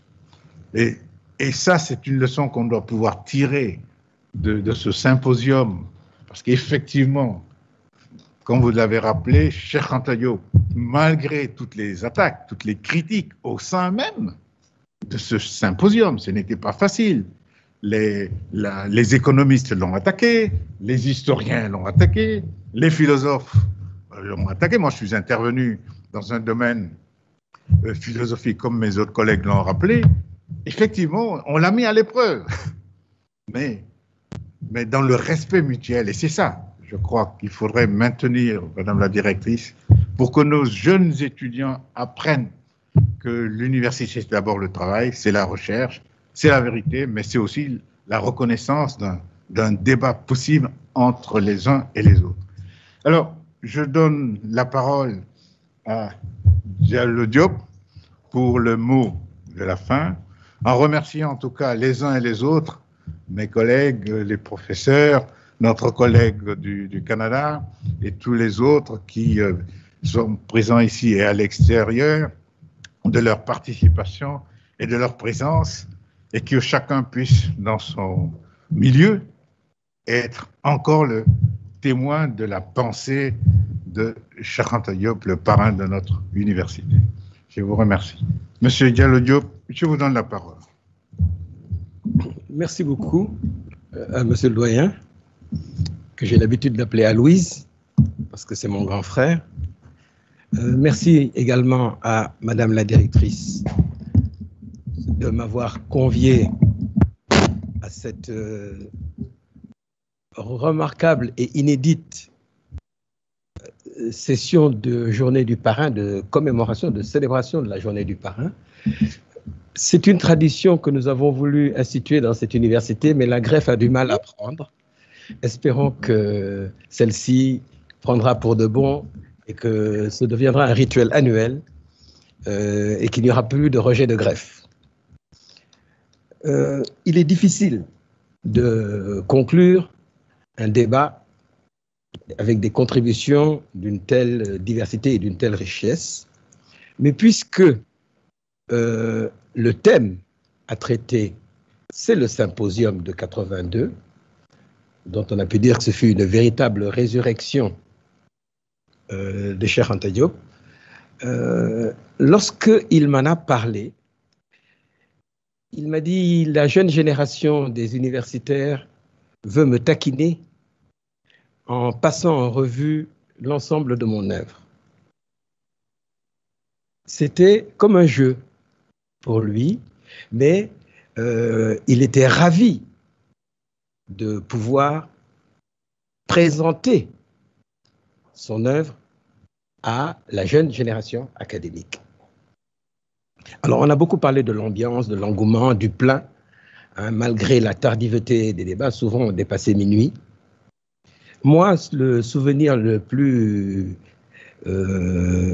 ineffaçable que je regarde, c'est la réaction de ma future épouse, qui à l'époque était étudiante en maîtrise de droit, et qui, dès la deuxième session, m'a dit, mais comment se fait-il que nous soyons dans cette université depuis des années et que juste derrière notre fac de droit, il y ait un savant comme celui-ci dont nous ignorons jusqu'à l'existence. C'était ça, sa réaction. Et elle était révélatrice, en fait, de la découverte de la grande majorité du monde estudiantin, même si ce n'était pas le cas du monde professoral. Mais comme on l'a dit aussi, le monde professoral avait tendance à considérer Cheikh Anta Diop plus comme un idéologue que comme un scientifique, comme un théoricien plutôt qu'un praticien. Et il a administré la preuve du contraire. Il faut préciser que c'est à Pathé Diagne que nous devons l'organisation, cette initiative d'organiser un pareil débat sur à longue durée.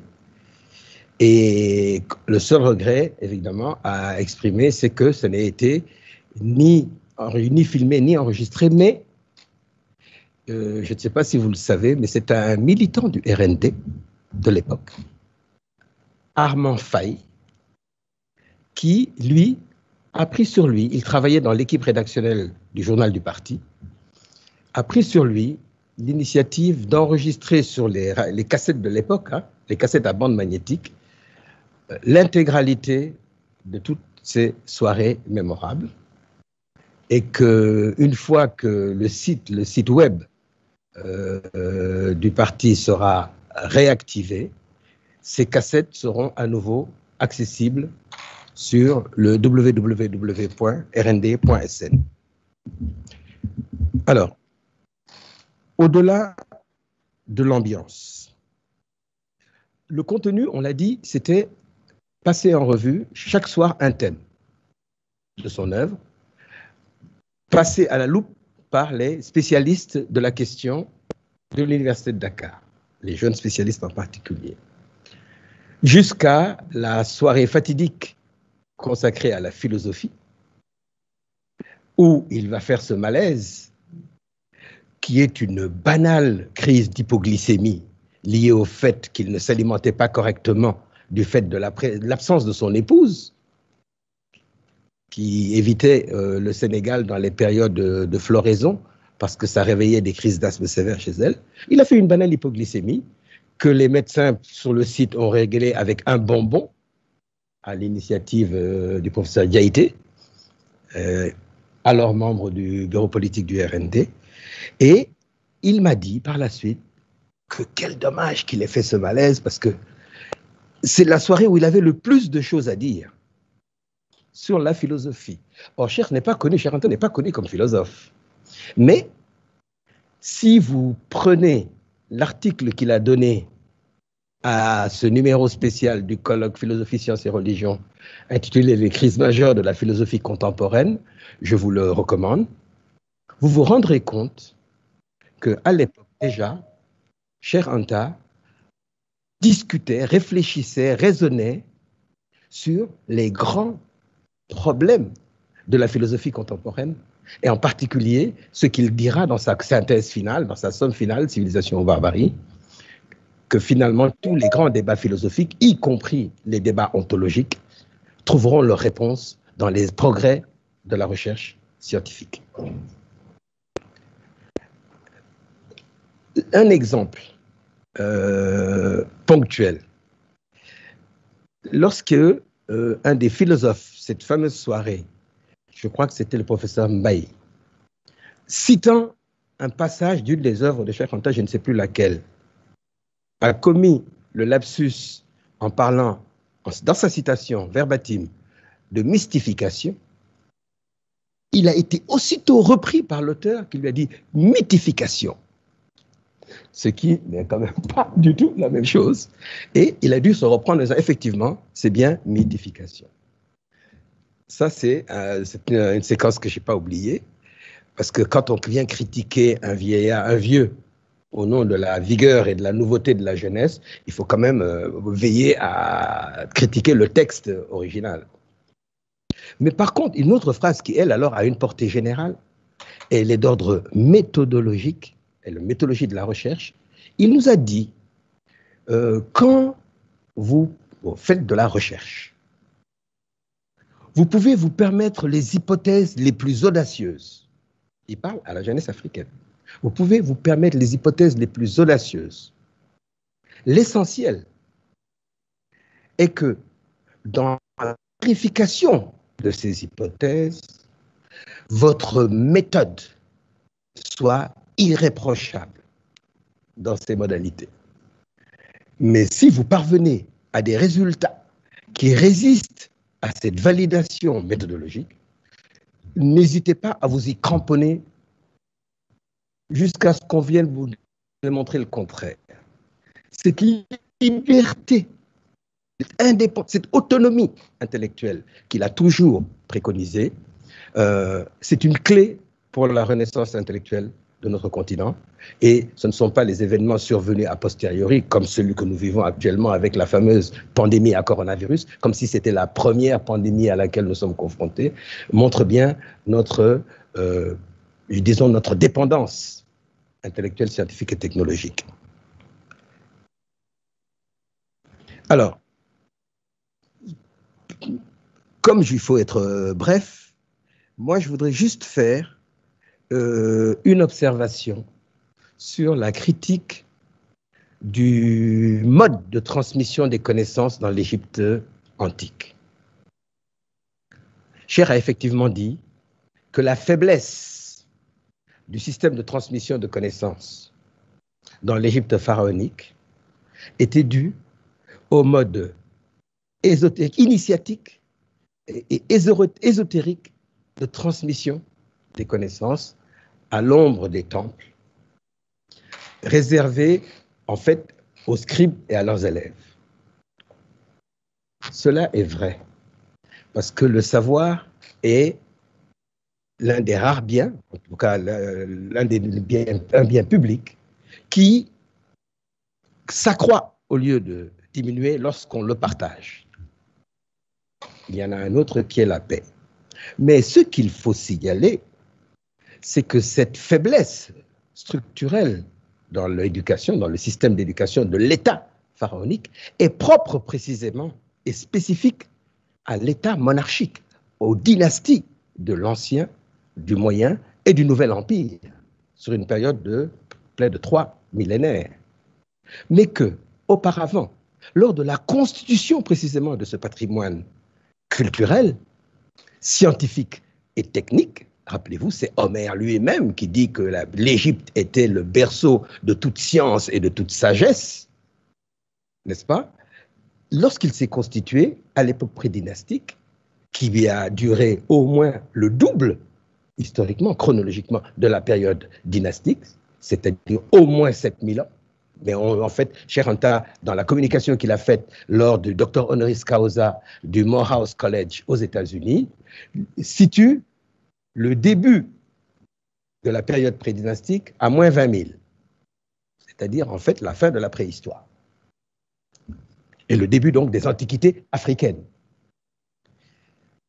Eh bien, à cette période-là, le lieu de transmission de savoir, le lieu privilégié d'éducation et de formation, c'était ce que les Égyptiens eux-mêmes appelaient péranques, les maisons de vie, qui étaient les lieux où c'était pas une initiation, on transmettait, on échangeait, on partageait l'ensemble des informations et des notions ou des savoirs utiles à la communauté des 42 noms de l'Égypte, telle qu'elle était organisée à l'époque, sur le modèle non hiérarchique, et qu'on pourrait même dire égalitaire.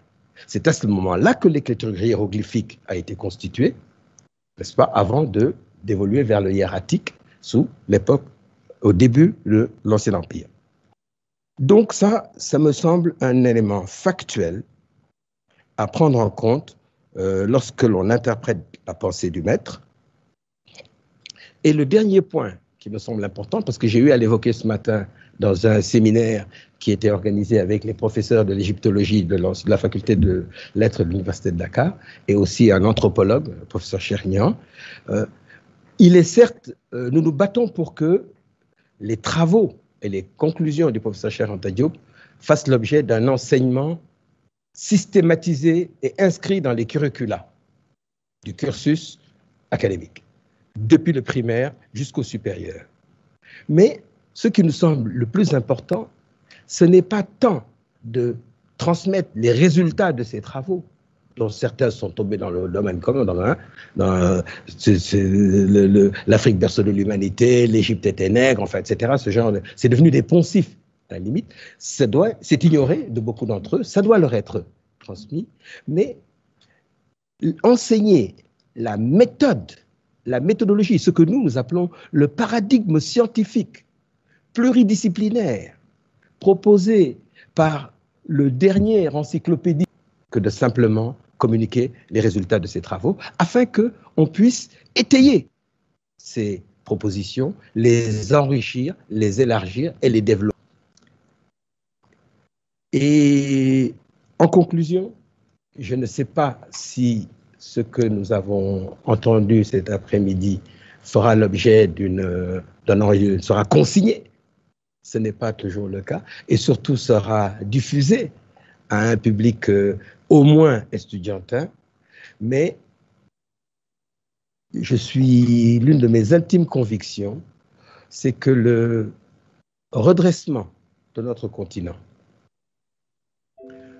passera, tôt ou tard, ce n'est qu'une question de temps, par l'utilisation des enseignements de Cheikh Anta Diop, et en particulier dans le domaine académique, par la mise en œuvre de son paradigme scientifique.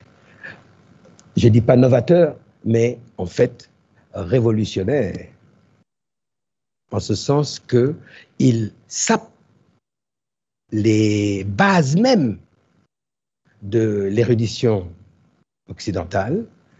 Et pour ne pas polémiquer avec ma sœur Maham Sow, je ne sais pas, je ne connais pas les travaux de Dumézil, mais les recherches menées sur l'indo-européen, dont on dit que la première forme historiquement attestée, est le sanskrit, je ne suis pas sûr qu'elle soit aussi fondée d'un point de vue philologique que le travail de parenté génétique établi par Cheikh Anta Diop. Figure-toi qu'il en est de cette proposition venant de nos égyptologues, de nos compatriotes égyptologues, validée du bout des lèvres par l'autorité étatique, est en train de connaître le même sort que l'introduction, l'intégration de l'œuvre de Cheikh Anta Diop dans les curricula de l'éducation nationale, c'est-à-dire c'est une arlésienne, et chaque année on l'annonce, et chaque année on reporte la signature du décret qui va le rendre effectif. À ma connaissance, toutes les dispositions ont été prises pour la création de cet institut d'égyptologie localisé à la faculté des lettres de l'Université de Dakar. C'est le moindre des hommages que l'on puisse rendre au professeur Cheikh Anta Diop. Cela ne serait plus qu'une revanche, Aboubakri. Ce serait une réparation. Parce que si ça n'avait tenu qu'à lui, on aurait rebâti de son vivant des humanités africaines à base d'égyptologie. Mais si je ne m'abuse, tu n'étais pas encore à la retraite, qu'on n'attendait plus que la signature du décret. Oui, oui. En 2009. Merci de votre attention. Eh bien, vas-y. Je veux dire que le texte a été adopté par l'Assemblée de l'université en 2009, si je ne m'abuse. Et bon, depuis, il n'y a plus rien. La dernière fois qu'on en a parlé, c'était à l'occasion, c'était en 2016, quand on a été reçu par le président de la République. Il était question d'une maquette déjà pour l'Institut, et le conseiller juridique du président était chargé de mettre en œuvre, de toiletter le décret pour qu'il soit pris. Mais depuis, il n'y a plus rien. très bien. Mais de toute façon, non, c'est très bien. Il n'y aura pas de polémique avec notre cher collègue Mamsou. De toute façon, il y aura des occasions de vous rencontrer pour en discuter. Et quant au département d'égyptologie, bon, ben de toute façon, tout le monde le sait, hein, il faut 100 fois sur le métier, remettre l'ouvrage. Dans ce cas, il ne faut pas désespérer. Nous sommes sur la bonne voie, en tout cas, il me le semble. Voilà, en tout cas, merci beaucoup, à moins que Madame la directrice... Non. Alors, je remercie l'une et les autres, mais les unes, parce qu'il y en a peut-être d'autres que je ne vois pas à l'écran, et tous les autres d'avoir participé à cette rencontre. Sachez en tout cas que l'essentiel sera fait afin que la restitution vous parvienne directement par les soins de l'établissement qui a eu l'heureuse initiative de cette rencontre. Je vous remercie les uns et les autres.